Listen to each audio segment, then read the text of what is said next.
All right, hello guys. It's Tuesday again. So last week we were supposed to cover P days, but didn't get the chance. So I'm going to start off right where I left off. So when your petty officer comes to get you, this is not your training petty officer. He will be your P days petty officer. He's in charge of escorting you to your compartment. Your compartment is a bed compartment. It should have around 40 to 50 bunk beds. You will be sharing a bunk with somebody. It's inevitable. You always do. So find someone you can tolerate for 8 weeks. So you'll get to your compartment, and if you're unlucky like me, you'll go into holding days. Holding days are, well, lucky and unlucky. Unlucky because you'll probably be there longer than you need to be. Lucky enough that during these P days, they give you extra time to train and learn the ropes of boot camp, so you're more used to everything. So if you go straight to P days, the first thing you'll do is go to the recruit barbershop where they will cut all your hair off if you're a guy. Unfortunately, we get one choice of haircut, and that is bald. Females, they have other choices. I don't know what they are. I'm not a female. After that, you'll go back to the compartment. You will shave your face. You will shave it clean every single morning from then on. You are not allowed to have hair on your face.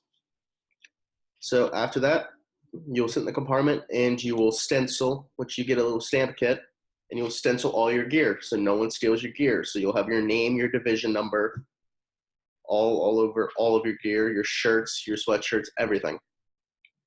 So after that, you'll go to medical a couple times. You'll get your eyes, ears, blood taken. They'll do the tuberculosis test on you to make sure no one's got TB.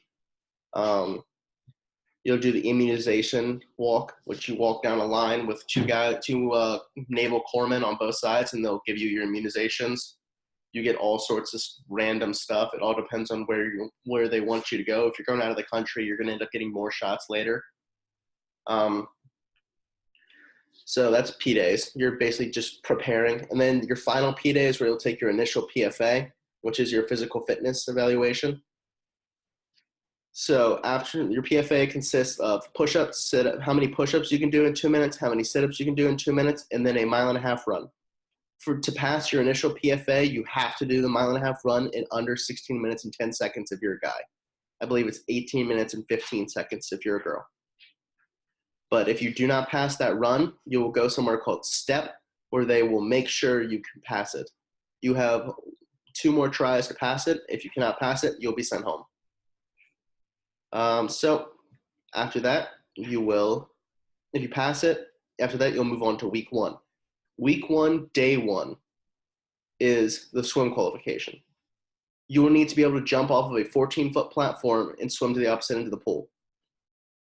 And you'll also need to be able to do a 5-minute prone float. Prone float is just laying on your belly, pulling your head up for air when you need it, and just being able to lay there. It's not that hard. You just need to relax and not panic. The only other thing that comes with week 1 is a lot of schooling. You'll learn aircraft identification. You'll learn the Uniform Code of Military Justice. That is a big one. Make sure you study that. It is in your Blue Jacket manual and in your training guide. You need to know those. You'll also need to know ranking recognition. So you can, and especially look at Army and Marine Corps because we work with them a lot. After all your classrooms, week 2, you'll come to your first test. Test 1 is the hardest thing you will do at boot camp mentally. If you can pass test 1, nothing else in boot camp will mentally break you. All it is, it's all the stuff you go through the classrooms for, with some naval history, ranking recognition from other branches other than the Navy, so they try to throw you off. After that, you have all of your uniform inspections. So while you're at boot camp, you'll get 3 different sets of uniforms. You'll get your NWUs, which are nice avocado camo looking things.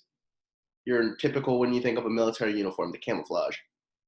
You will also get your NSUs, which are your khaki shirt, black pants, and black hot dog bun hat.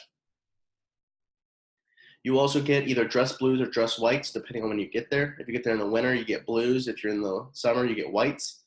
Look up dress whites for the Navy or dress blues, and you get the little Dixie cup hat, the little Cracker Jack hat.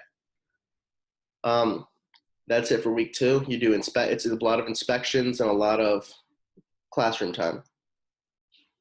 Week 3 is it's a lot of classroom time. You're trying to learn a bunch of stuff, and sometimes you have the dynamic inspection.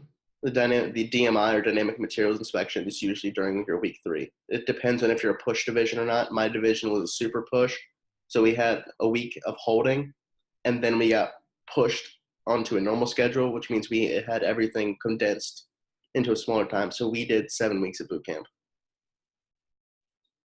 We did 7 weeks of actual training, but 8 weeks at boot camp. But after week 3, you get to week 4, which is Hell Week. Next video, I'll start with Hell Week and how that goes.